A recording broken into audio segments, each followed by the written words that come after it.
to my channel, or welcome to my channel if you are new. So in today's video I'm going to be doing a weekend revise with me. At the moment a lot of my videos will be around GCSEs and revision because I need to do it, and at the same time I'm getting a video done as well as doing something I need to do. And also my videos may be a bit less frequent at the moment, just until I finished year 11, because at first I was filming on the weekends, but at the weekends I'm really busy now.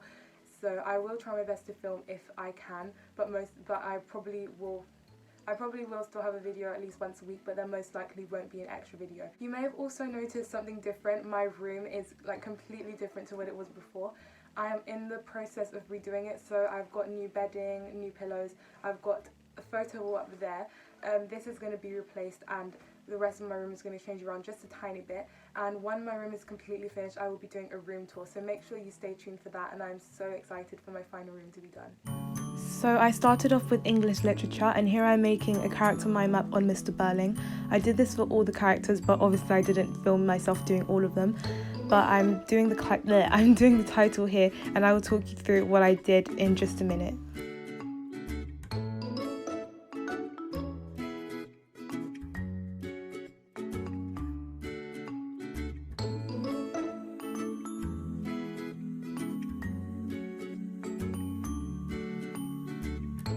So I lost the clip of me doing it, but you will see it in my next mind map anyways. But I wrote about his importance in the play and his role in the play, and then I wrote about how to write about him. So I did 4 key points, and I did 4 pieces of evidence to go with each point, and a mini explanation, so I can go back to this when I'm writing a paragraph about him, and it can just help me refresh my brain.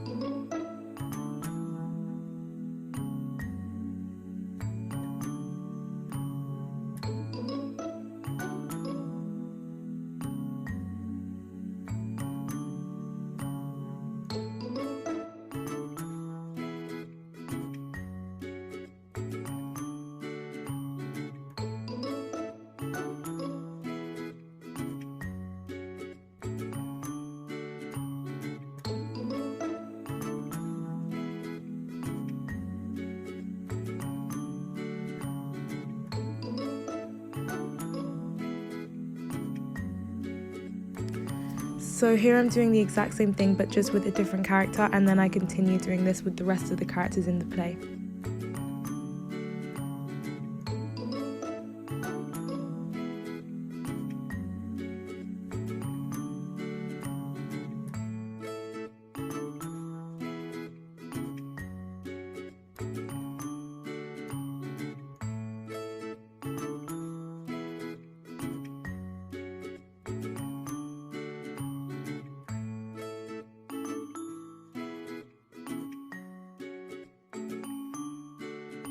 So my English teacher actually gave everyone in the class 2 essays which you typed up, but these are actual essays from people who did their GCSEs, and one was a level 6 answer and one was a level 8 answer. And what I decided to do was highlight where they used the different assessment objectives and see what they did well and how I could apply that in my own work.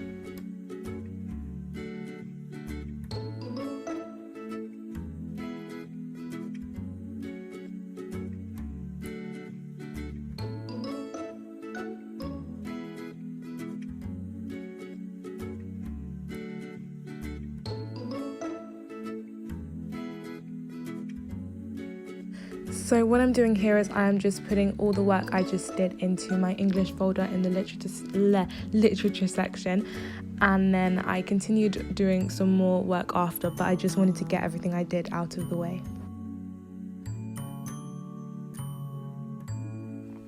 I forgot to record myself doing it. Well, I did, but I lost the clip. But I made a mind map on the Spectacles play as a whole, so I talked about the plot, context, subject terminology, quotes, characters, and themes. And then I made a mind map on context because I feel like there was just so much with context that I just had to make a whole mind map on it. And now I'm just writing up an essay, a mini essay on 3 of the characters which I had to do for homework. So I wrote about Mr. Burling, I think I wrote about Mrs. Burling, Gerald and Eric, and I just had to write about how they're presented in the play.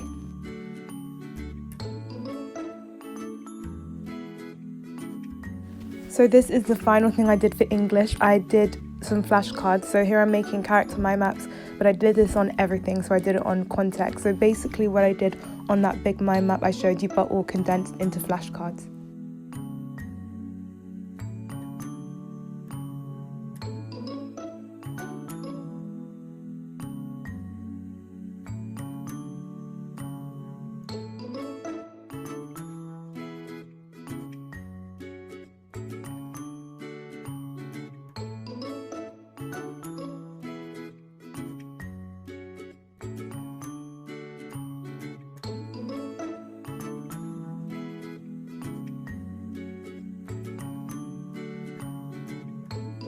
So I thought I'd quickly explain what I'm doing here. So I'm writing flashcards about the quotes. So on one side I wrote the quote and highlighted it in yellow to stand out, and then on the other side I wrote about the quote, what it explains, and then I highlighted in pink the key points and what stood out to me the most.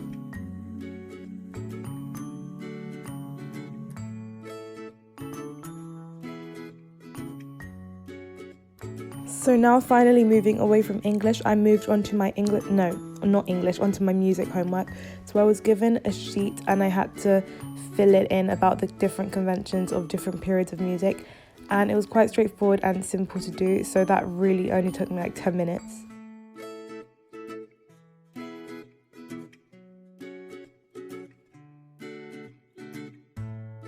So the final thing I did was photography. So here I'm just finishing an artist research that I didn't get to finish, and it's so interesting actually researching about them and seeing what inspires their work. And then I'm doing another artist research here, and then after that I arranged my final response to them two artists. So I took my photos in class already, and then I was just sticking them and annotating them and writing about them.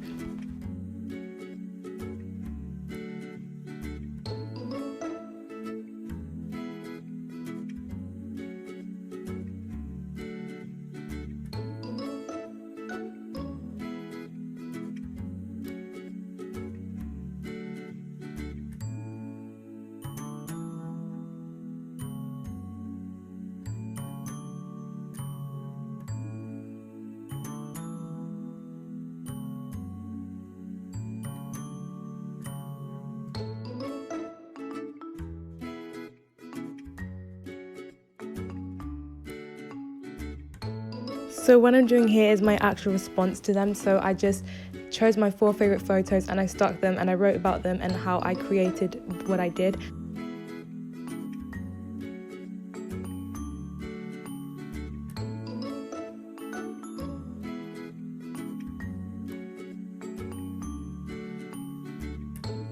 So that is the end of the video. Thank you so much for watching. I really hope you enjoyed it and I hope you found it somewhat useful. I love you all and I will see you in my next video.